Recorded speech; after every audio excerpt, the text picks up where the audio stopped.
ഇന്ന് താരൻ ഇല്ലാത്ത ആൾക്കാർ വളരെ ചുരുക്കമാണ്. ഏതാണ്ട് 50% ആൾക്കാരിൽ തലയിൽ താരനുണ്ട്. പക്ഷേ അറിഞ്ഞോ അറിയാതെയോ പലരും മുടി കൊഴിച്ചൽ, താരൻ കാരണം പലർക്കും മുടി കൊഴിയുന്നുണ്ട്.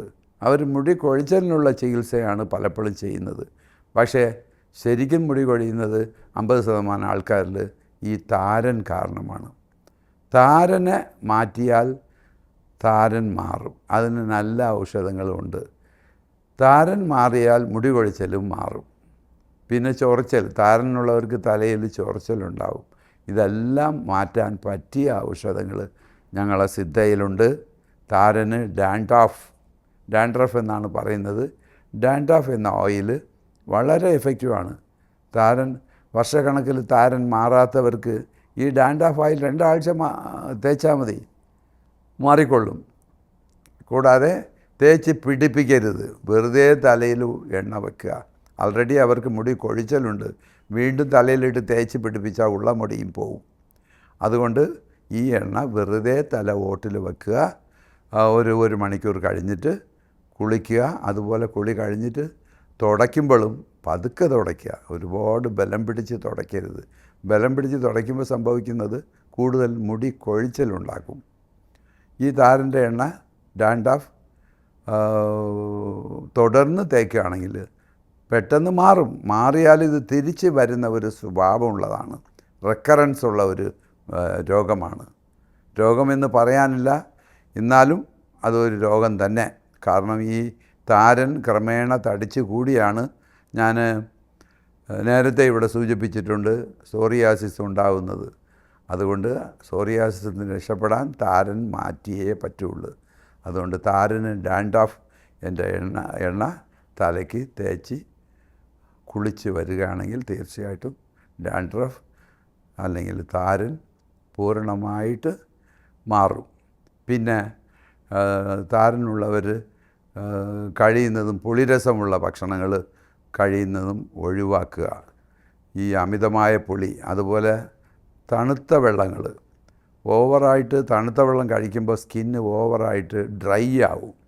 ഡ്രൈനെസ് കാരണമാണ് പലപ്പോഴും സോറിയാസിസ്, ശരീരത്തിൽ കാലിൽ എക്സിമ, ഡ്രൈ എക്സിമ എന്നീ അസുഖങ്ങൾ വരുന്നത്. അതുകൊണ്ട് തണുപ്പ് കഴിയുന്നതും തണുത്ത വെള്ളവും തണുത്ത ഭക്ഷണങ്ങളും ഒഴിവാക്കുക. ദിവസവും ചൂടുവെള്ളത്തിൽ കുളിക്കുക. ചെറിയ രീതിയിൽ ചൂടുവെള്ളത്തിൽ കുളിച്ചാൽ മതി, വലിയ ചൂട് വേണ്ട. താരൻ മാറിക്കഴിയുമ്പോഴത്തേക്കും പച്ചവെള്ളത്തിൽ കുളിക്കാവുന്നതാണ്. പിന്നെ താരനുള്ളവർ കഴിയുന്നതും ചൊറിച്ചൽ വരുമ്പോഴൊക്കെ ഇത് സെയിം ഓയിൽ, ഡാൻഡ്രഫ് ഓയിൽ ആ ചൊറിയുന്ന ഭാഗങ്ങളിൽ പുരട്ടുക. ആവശ്യമില്ലാതെ ചൊറിയുമ്പോൾ മുടി കൂടുതലായിട്ട് കൊഴിയും. ചൊറിയുന്നത് ഒഴിവാക്കുക. ചൊറിച്ചിൽ വരുമ്പോൾ ഉടനെ ആ ഭാഗങ്ങളിൽ ചൊറിച്ചിലിനുള്ള ഈ ഡാൻഡ്രഫ് ഓയിൽ തൊട്ട് പുരട്ടുക. മത്സ്യം കഴിയുന്നതും ഒഴിവാക്കുക. ചൊറിച്ചിലുള്ളവർ കോഴിമുട്ടയും മത്സ്യവും ഒഴിവാക്കുന്നത് വളരെ നന്നായിരിക്കും. അതുകൂടെ ശ്രദ്ധിക്കുക. ഇത്രയേ ഇതിനെക്കുറിച്ച് എനിക്ക് പറയാനുള്ളൂ. മുടി നന്നായിട്ട് വളരും. താരൻ മാറുമ്പോഴത്തേക്കും മുടി നന്നായിട്ട് വളർന്നുള്ളൂ, ഒരു സംശയവും വേണ്ട. താരനുള്ളവർ ഡാൻഡ്രഫ് എണ്ണ തേക്കുക. അതുപോലെ പൊടുതല എന്നുള്ള ഒരു പ്ലാന്റ് ഉണ്ട്, ഒരു ചെടി. താരന് തമിഴിൽ പൊടുക് എന്നാണ് പറയുന്നത്. ഈ പൊടുക് മാറ്റാൻ പറ്റിയതാണ് പൊടുതല.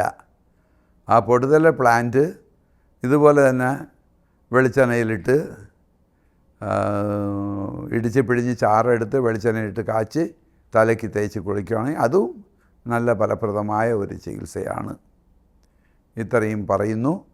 വേറെ കാര്യമായിട്ട് ഒന്നുമില്ല. താരന് എളുപ്പത്തിൽ മാറ്റാം. ഏത് തരം താരനും, എത്ര വർഷം പഴക്കമുള്ള താരനും ഈ ഡാൻഡ്രഫ് ഓയിൽ കൊണ്ട് പൂർണ്ണമായിട്ട് മാറും. അതിലൊരു സംശയവും വേണ്ട. അതുകൊണ്ട് താരനുള്ളവർ മുടി കൊഴിച്ചലെന്ന് പറഞ്ഞിട്ട് ആവശ്യമില്ലാതെ എണ്ണകൾ വാങ്ങിച്ച് തലയിൽ തേക്കുന്നത് ഒഴിവാക്കി ഈ ഡാൻഡ്രഫ് ഓയിൽ തേക്കുകയാണെങ്കിൽ പൂർണ്ണമായിട്ട് മാറും. മാറിയാലും കുറച്ച് കാലത്തേക്ക് ഈ എണ്ണ തുടർന്ന് പുരട്ടുക. ഓക്കെ.